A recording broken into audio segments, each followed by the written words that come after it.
Indian Republican ने ये फैसला किया है कि वो यूरोप के साथ मिलकर अपनी तिजारत को फरोग देंगे और यही वजह है कि आज वहां पर जो तकरीब है उसमें बहुत ज्यादा अहमियत यूरोपीय यूनियन को दी जा रही है। भारत और यूरोपियन यूनियन के बीच में mother of all trade deal हो चुकी है। भारत और यूरोप का साथ आना वॉशिंगटन के लिए किसी बड़े झटके से कम नहीं, क्योंकि हाल में ग्रीनलैंड के मुद्दे पर भी यूरोपीय संघ ने अमेरिका के मंसूबों को नाकाम कर उसे पीछे धकेल दिया था। क्या बता रहे वो मैंने सुना कि व्हाइट हाउस में वो इधर उधर जो है वो इसने एक बेसबॉल बैट हाथ में ले रखा है। यहाँ मोदी जी कह के वो बुलाते हैं, शहबाज शरीफ को क्यों नहीं कोई जी कहता?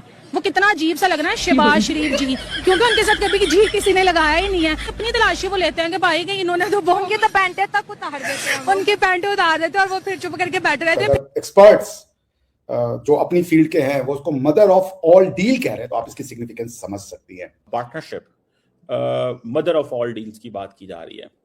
Is this under American pressure के इंडिया और यूरोप इकट्ठे आ रहे हैं? आपको लगता है कि इस चीज ने फोर्स किया है दोनों पार्टीज को कि जो 20 साल से फ्री ट्रेड एग्रीमेंट चल रहे थे वो? नमस्ते दोस्तों, पाकिस्तान मीडिया आज Bharat Europe free trade deal को लेकर खास हलचल है। पाक मीडिया बोल रहा है कि भारत एक स्मार्ट चाल चलते हुए यूरोप को अपना नया स्ट्रेटेजिक पार्टनर बना लिया है। पाक मीडिया मानते हैं कि यह डील सीधे तौर पर अमेरिका की ट्रम्प स्टाइल टैरिफ पॉलिसी को जवाब है। चर्चाओं में कहा जा रहा है कि जब वाशिंगटन ने दबाव बढ़ाया तो नई दिल्ली ने यूरोप का दरवाज़ा खोल दिया।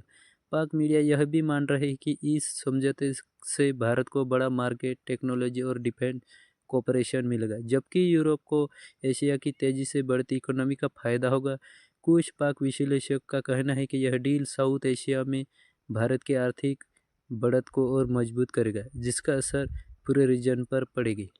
देखते हैं आगे इसी टॉपिक पर। यूरोपियन यूनियन के जो ऑफिशियल्स आए हैं, प्रेसिडेंट, सब कुछ, वो लोग कह रहे हैं कि साहब मदर ऑफ ऑल डील्स, इससे बड़ी, इससे बेहतर डील साइन नहीं हुई है कहीं पे। भारत ने नहीं करी है इससे बड़ी डील साइन। प्रधानमंत्री ने बोला है कि भारत के इतिहास की सबसे बड़ी डील साइन हो गई है। तो भारत अब एक ऐसा कंट्री बनता जा रहा है जो एशिया में सबसे ज्यादा तरक्कीशुदा मुल्क तकरीबन नजर आ रहा है।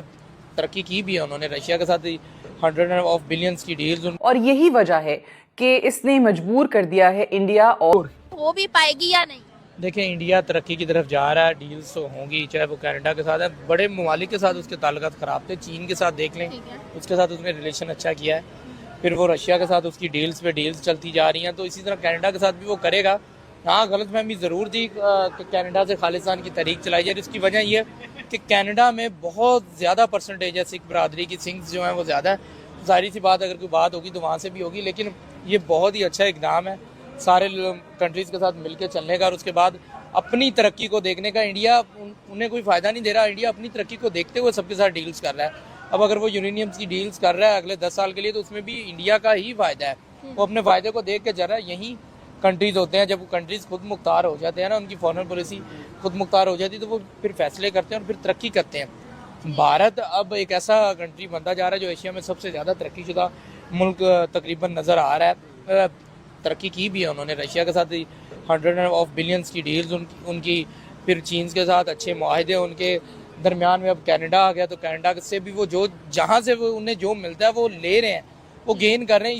इसी सिलसिले में गेन कर रहे हैं कि यार मैं 2 करोड़ के आसपास पॉपुलेशन है, यानी कि 1.4 बिलियन या 5 बिलियन अगर इंडिया है, तो बाकी के 500 मिलियन जो हैं वो आपके वो लोग हैं यूरोपियंस। तो इसका सिग्निफिकेंस बहुत है। लेकिन मेरे हिसाब से इसका जो सबसे बड़ा सिग्निफिकेंस है ना, it resumes the rather restoration of world order. फिर से वो जो रूल बेस्ड वर्ल्ड ऑर्डर है, जो फिर से ये कि भाई ग्लोबलाइजेशन की तरफ जब विश्व जा चुका था, तो उसको वापस से प्रोटेक्शनिज्म की तरफ लाना ये कहीं से भी उचित नहीं था, जो कि ट्रम्प साहब की पॉलिसी थी। उसको नजर में रखते हुए जो उन्होंने डिसरप्शंस कॉज किए हैं इस पूरे के पूरे ट्रेड डील में, या इस पूरे के पूरे अपने 1 साल के राष्ट्रपति के काल में, उन्होंने लिटरली वर्ल्ड वॉर के प्री वर्ल्ड वॉर 2 एरा की याद दिलाती कि कैसे इंपीरियलिज्म काम करता था। वो किसी को रिस्पेक्ट देने को तैयार नहीं, चाहे वो इंटरनेशनल रूल हो, चाहे वो इंटरनेशनल इंस्टीट्यूशंस हो। दोनों के प्रति उनकी जो अंडरस्टैंडिंग है या दोनों के प्रति जो उनका सम्मान है, विच इज वो बहुत निगेटिव है, वो उसको पसंद ही नहीं करते हैं।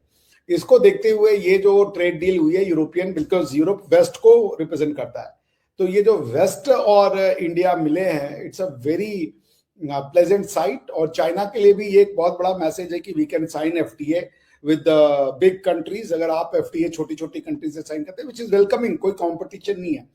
बट आप इसको समझ लीजिए कि ईयू चाइना डील को उन्होंने मदर ऑफ ऑल ट्रेड नहीं कहा, मदर ऑफ ऑल डील नहीं कहा, बल्कि भारत और इंडिया की डील को जो है, अरे भारत और ईयू की डील को उन्होंने जो है मदर ऑफ ऑल डील्स कहा है।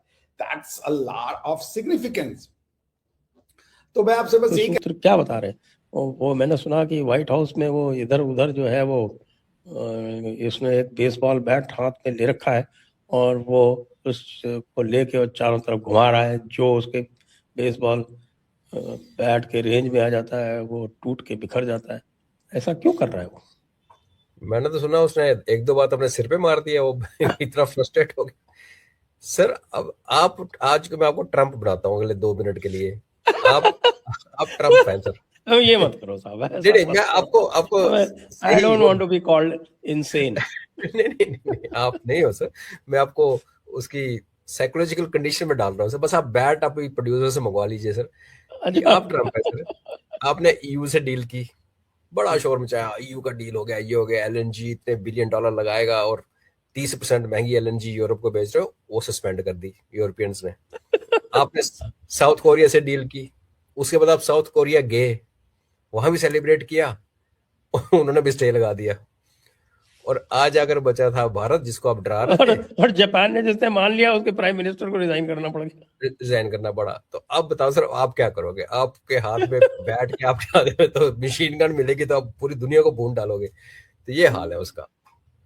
सारे पासे उल्टे पड़ गए सर, बिकॉज वो रियलिटी से बहुत दूर है सर। यूनाइटेड स्टेट्स ने जिस तरीके से भारत के ऊपर टैरिफ्स लगाए, और यूरोपियन यूनियन को भी उनकी आई थिंक 8 या 10 कंट्रीज के ऊपर भी टैरिफ लगे। अब जो कल या परसों की अनाउंसमेंट है कि वो प्रेसिडेंट ट्रम्प ने अबेयंस में रख दिया है, वो जो 1 फरवरी से लागू होने थे टैरिफ्स यूरोपियन यूनियन के 10 कंट्रीज में, उसको ट्रम्प ने अभी स्थगित कर दिया। तो दोनों तरफ से there was a strategic convergence, जैसे बोलते हैं ना कि आप shared necessity kind of a thing, के यूरोपियन यूनियन भी was finding it very very difficult to get along with Trump because of his statements and policies on tariff and things like that. And और उनको भी अपना interest को secure करने की जरूरत थी। चाइना के ऊपर ज्यादा इंटरडिपेंडेंस वो अपना नहीं करना चाहते थे। रशिया के साथ वो जा नहीं सकते बिकॉज ऑफ एडवर्सरियल रिलेशंस। तो India was one big market which they thought कि भाई भारत के साथ आएंगे तो हम एक दूसरे के साथ हम एक ऑल्टरनेटिव सप्लाई चेन रेजिलियंस, हम इसको बोलते हैं जियोपॉलिटिक्स। तो ये एक ऑल्टरनेटिव सप्लाई चेन, आपका रेजिलियंस, आपको एक ट्रस्टेड पार्टनर आपको मिल गया इंडिया। भारत की बात करें तो India was going through similar kind of a situation. और खास तौर पे मैं आपको इतना जिक्र करना चाहता हूं कि लेबर इंटेंसिव सेक्टर जो इंडिया का था 4-5 मेजर एरियाज में, और वो बहुत बैडली इफेक्ट हुआ था इसको यूनाइटेड स्टेट्स के टैरिफ के बाद।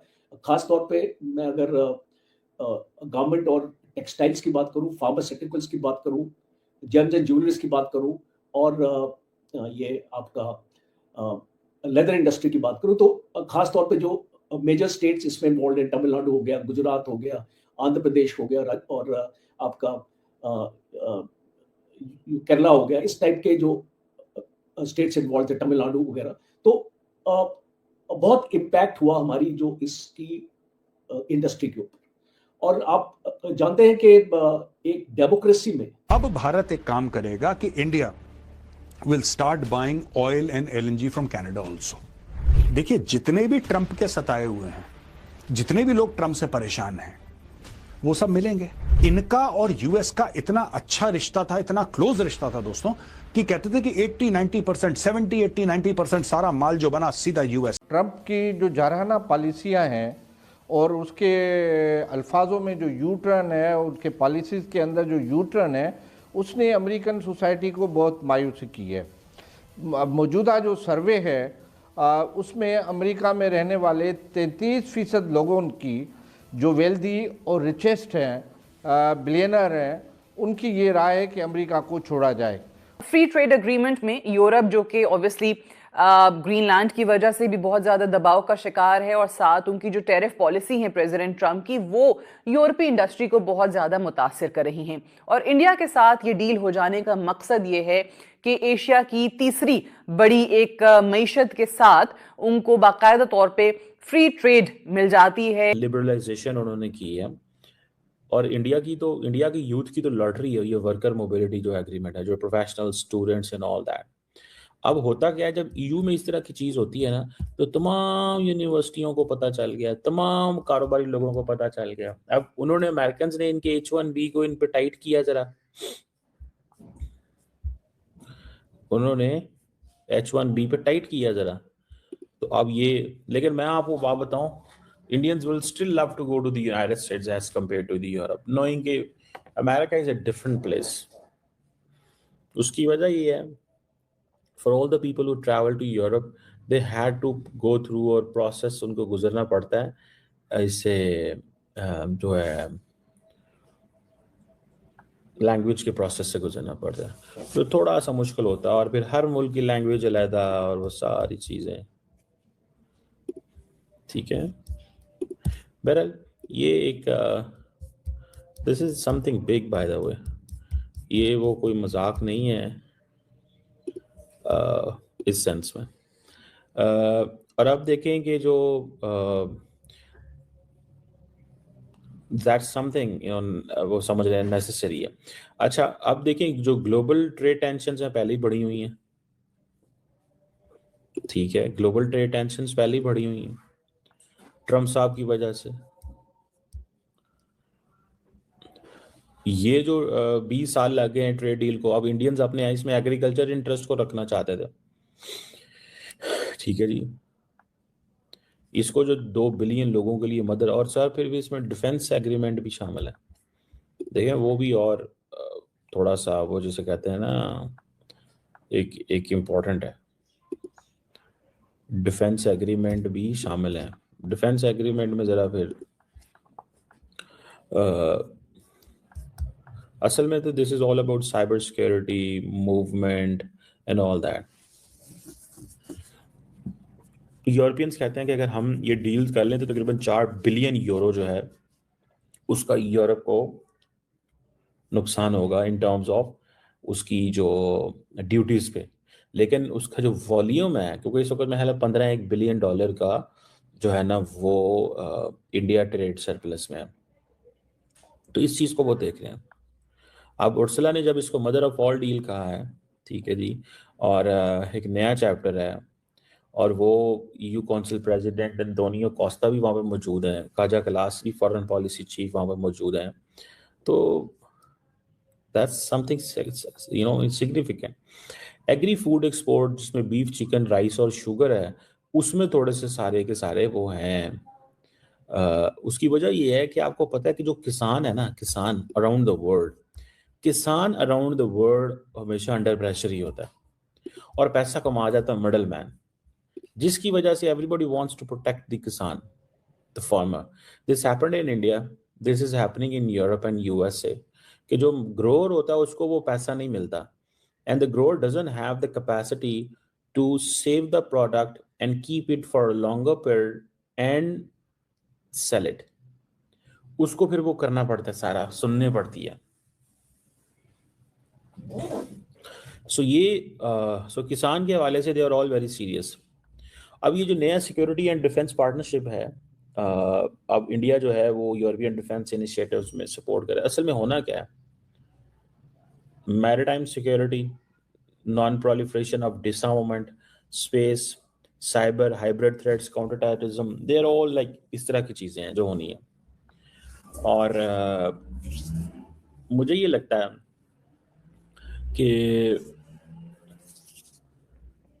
अब जैसे आज लफ्ज बोला गया टू बिग डेमोक्रेसीज, कि यूरोप भी एज ए डेमोक्रेसी है और इंडिया भी डेमोक्रेसी है, ठीक है। तो वो यूरोप ये कह रहा है कि हमने डेमोक्रेसी के साथ जाकर डील कर ली है, यूरोप कह रहा है कि हमने डेमोक्रेसी को चुना है, हमने डेमोक्रेसी को चुना है। अच्छा, अगर हमने डेमोक्रेसी को चुन लिया है तो वो एक वहां पे विद इन यूरोप ये चीज बेचना या वेस्टर्न एलाइज या पार्टनर्स को बेचना बहुत जरूरी है।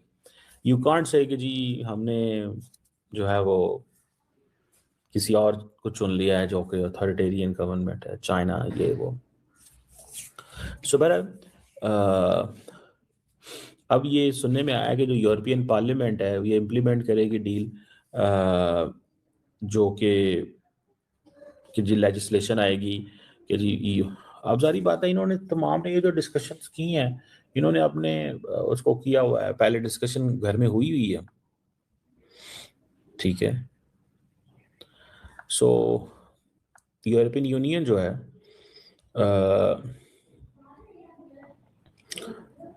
is coming up with a lot of new initiatives ले रही है, frankly speaking। यूरोपियन यूनियन नए इनिशिएटिव्स ले रही है और उनको पता है अगर आप ये इनिशिएटिव्स नहीं लेते तो आपका जो मार्केट साइज है वो मजीद सिकुड़ जाएगा। ये है मसला। अगर आप ये नहीं करते तो आपका मार्केट साइज सिकुड़ जाएगा।